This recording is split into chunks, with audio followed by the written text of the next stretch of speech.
Bem-vindos a mais uma leitura do Evangelho segundo o Espiritismo de Allan Kardec e vamos dar continuidade ao capítulo 4, Sócrates e Platão, segunda parte.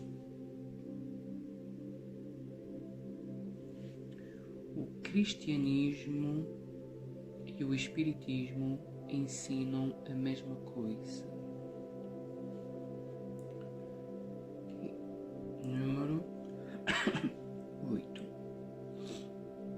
Se a alma é imaterial, ela deve regressar, após esta vida, para um mundo igualmente invisível e imaterial, assim como o corpo que, ao se decompor, retorna à matéria. É importante distinguir alma pura, verdadeiramente imaterial, que se nutre como Deus, da ciência e de pensamentos, da alma mais ou menos maculada de impurezas materiais que a impedem de elevar-se ao divino, mantendo-a nos lugares de sua passagem pela terra. Sócrates e Platão, como se vê, compreendiam perfeitamente os diferentes níveis de desmaterialização da alma. Eles insistiam sobre a diferença de situação que existe para ela, de sua maior ou menor pureza. O que eles diziam por intuição, o Espiritismo prova pelos numerosos exemplos que coloca diante de nossos olhos. O céu e o inferno, segunda parte, vocês podem averiguar. Número 9.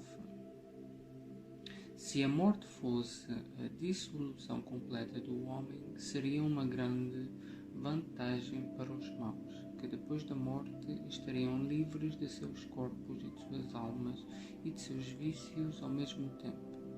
O que adornar a sua alma, não com enfeites estranhos, mas com os que lhe são próprios, somente poderá esperar com tranquilidade a hora de sua partida para o outro mundo.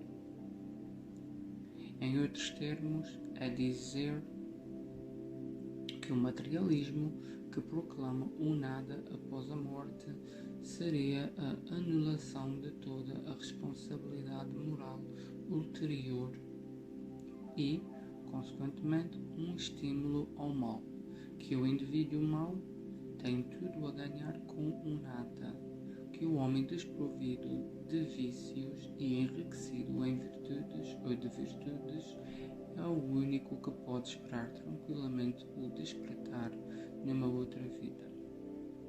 O Espiritismo mostra-nos, com exemplos que nos coloca frente aos olhos, como é penosa para o malvado a passagem de uma à outra vida e a entrada na vida futura. O céu e o inferno, segunda parte, capítulo 1, caso vocês queiram averiguar. Número 10. O corpo conserva os vestígios bem marcados dos cuidados que se teve com ele ou dos acidentes que sofreu. O mesmo ocorre com a alma. Quando ela está despojada do corpo, conserva traços evidentes de seu caráter, de seus sentimentos e das marcas que cada um dos atos de sua vida nela deixaram impressa. Assim, o grande mal que pode ocorrer ao homem é o de ir para o outro mundo com a alma carregada de culpas. Tu vês Calícles, que nem eu, tu vês Calícles, que nem tu, nem Pollux, nem Gorgias, podereis provar que se deve seguir outra vida que nos seja mais útil quando formos para lá. De tantas opiniões diversas, a única que permanece inabalável é a de que vale mais sofrer do que cometer uma injustiça e que antes de tudo devemos aplicar-nos não a parecer, mas a ser o homem de bem. Diálogos de Sócrates com os seus discípulos na prisão. Aqui encontramos outro ponto capital, hoje confirmado pela experiência, segundo o qual a alma não purificada conserva as ideias, as tendências, o carácter e as paixões que tinha na terra. Esta máxima, vale mais sofrer do que cometer uma injustiça, não é totalmente cristã. É o mesmo pensamento que Jesus exprime pela metáfora: se alguém lhe bater numa face, ofereça-lhe a outra. Capítulo 12, 7 e número 8, Mateus, versículo 38 e 42. Número 11. De duas uma. Ou a morte é uma destruição absoluta, ou é a passagem da alma para outro lugar. Se tudo deve extinguir-se, a morte será como uma destas nanas noites que passamos sem sonhar e sem nenhuma consciência de nós mesmos. Mas, se a morte é apenas uma mudança, a passagem para um lugar no qual os mortos devem reunir-se, que felicidade reencontrar aqueles que conhecemos. O meu maior prazer seria examinar de perto os habitantes desse local e distinguir como aqui os que são sábios dos que acreditam vê-lo e não o são, ou dos que acreditam sê-lo e não o são. Mas é tempo de nos deixarmos, eu para morrer, vós para viver. Sócrates e os seus juízes.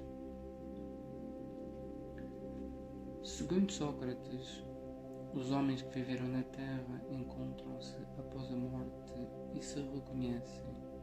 O Espiritismo nos mostra continuando suas relações de tal forma que a morte não é uma interrupção nem uma cessação da vida, mas uma transformação contínua sem solução de continuidade. Se Sócrates e Platão tivessem conhecido os ensinamentos que o Cristo daria 5 séculos mais tarde e os que o Espiritismo agora ministra, não teriam falado de forma menos semelhante. Nisso, não há nada de surpreendente, se considerarmos que as grandes verdades são eternas e que os espíritos mais adiantados devem tê-las conhecido antes de vir para a Terra, para onde as trouxeram. Se considerarmos ainda que Sócrates, Platão e os grandes filósofos do seu tempo podiam estar mais tarde entre aqueles que assessoraram o Cristo na sua divina missão e que foram escolhidos precisamente porque estavam mais aptos do que os outros a compreenderem os seus sublimes ensinamentos. Eles podem, enfim, fazer parte hoje da pleiade de espíritos encarregados de ensinar aos homens as mesmas verdades. Número 12. Nunca retribuir a injustiça com a injustiça, nem fazer o mal a ninguém, qualquer que seja a falta cometida contra nós, porque as pessoas, entretanto, admitirão esse princípio, e as que não concordam com ele somente se desprezarão uns aos outros. Não é este o princípio da caridade que nos ensina a não retribuir o mal com o mal e de perdoar aos inimigos? Número 13. É pelo fruto que se conhece a árvore. É preciso qualificar cada ação segundo o que ela produz, chamá-la má quando a sua consequência é má e boa quando produz o bem. Esta máxima é pelos frutos que se conhece a árvore. Se encontra textualmente repetida várias vezes no Evangelho. Número 14. A riqueza é um grande perigo. Todo homem que ama a riqueza não ama nem a si mesmo, nem ao que possui, mas algo que para ele é mais estranho do que aquilo que lhe pertence. Ver capítulo 16. Número 15. As mais belas preces e os mais belos sacrifícios agradam menos à divindade do que a uma alma virtuosa que se esforça por assemelhar-se a ela. Seria grave que os deuses se interessassem mais por nossas ofrendas do que por nossas almas. Dessa maneira, os maiores culpados poderiam conquistar os seus favores, mas não há mais justos e sábios do que aqueles que, por suas palavras e por seus atos, resgatam o que devem aos deuses e aos homens. Ver capítulo 10, número 7 e 8. Número 16. Chamo o homem vicioso ao amante vulgar, que ama mais ao corpo que à alma. O amor está por toda a natureza e nos convida a exercer a nossa inteligência. Encontramo-lo até mesmo no movimento dos astros. É o amor que devora a natureza com seus ricos tapetes. Ele se enfeita e fixa a sua morada lá onde encontra flores e perfumes. É ainda o amor que dá a paz aos homens, a calma ao mar, o silêncio aos ventos e o descanso à dor. O amor que deve unir os homens por um laço fraternal é uma consequência dessa teoria de Platão sobre o amor universal como a lei da natureza. Sócrates tendo dito que o amor não é nem um deus nem um mortal, mas um grande demónio, quis dizer um grande espírito que presida o amor universal. Essa afirmação lhe foi, sobretudo, imperada como crime. Número 17. A virtude não pode ser ensinada, ela vem por um dom de Deus àqueles que a possuem. É quase a doutrina cristã se referindo à graça. Mas, se a virtude é um dom de Deus, é um favor, e pode perguntar-se por que, por outro lado, ela não é concedida a todos. E se é um dom, não há mérito da parte daquele que a possui. O Espiritismo é mais explícito. Ela ensina que aquele que a possui a adquiriu por seus esforços em suas existências sucessivas, ao livrar-se pouco a pouco das suas imperfeições. A graça é a força que Deus concede a todo homem de boa vontade, para se despojar do mal e fazer o bem. Número 18. Há uma disposição natural em cada um de nós para nos apercebermos bem menos dos nossos defeitos do que dos nossos alheios. Ou seja, diz aqui que há uma disposição natural em cada um de nós para nos apercebermos bem menos dos nossos defeitos do que dos defeitos alheios. O Evangelho diz: veja o argueiro nos olhos do teu irmão e não vês a trave que está no teu. Ok, o Evangelho diz: vês o argueiro nos olhos do teu irmão e não vês a trave que está no teu. Para averiguar, vocês podem ver o capítulo 10, número 9 e 10, Mateus 7, 3, 5. Número 19. Se os médicos fracassam na maior parte das doenças, é porque tratam do corpo, sem a alma, e porque não estando o todo em bom estado, é impossível que a parte esteja bem. O Espiritismo oferece a chave das relações que existem entre a alma e o corpo e prova que há uma incessante reação de um sobre o outro. Há uma reação de um sobre o outro. Ele abre assim um novo caminho à ciência, mostrando-lhe a verdadeira causa de certas doenças. Dá-lhe os meios de combatê-las, quando ela considerar a ação do elemento espiritual na economia orgânica, fracassará bem menos. Número 20. Todos os homens, desde a infância, fazem mais mal do que bem. Estas palavras de Sócrates tocam a grave questão da predominância do mal sobre a Terra, questão insolúvel sem o conhecimento da pluralidade dos mundos e do destino da Terra, onde habita apenas uma pequena fração da humanidade.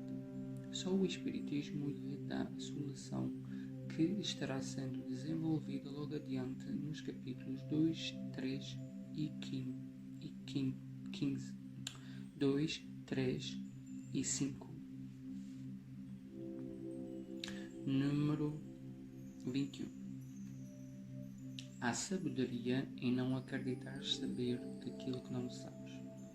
Isso está endereçado às pessoas que criticam as coisas de que frequentemente nada sabem. Platão completa este pensamento de Sócrates, dizendo: tentemos primeiramente torná-los mais honestos com as palavras, se possível.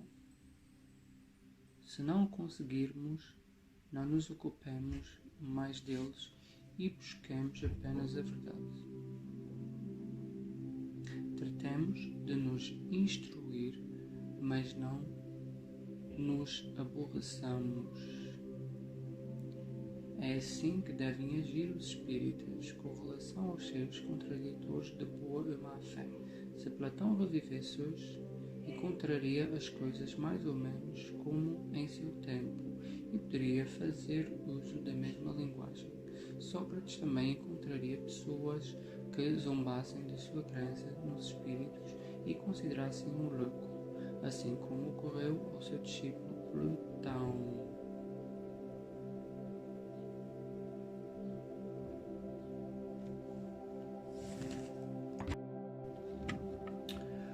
Foi por haver professado esses princípios que Sócrates foi primeiro ridicularizado, depois acusado de impiedade e condenado a beber cicuta.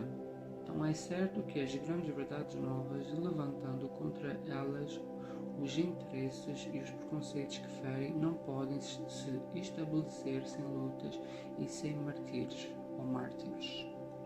Ficamos por aqui hoje e vemo-nos na próxima leitura.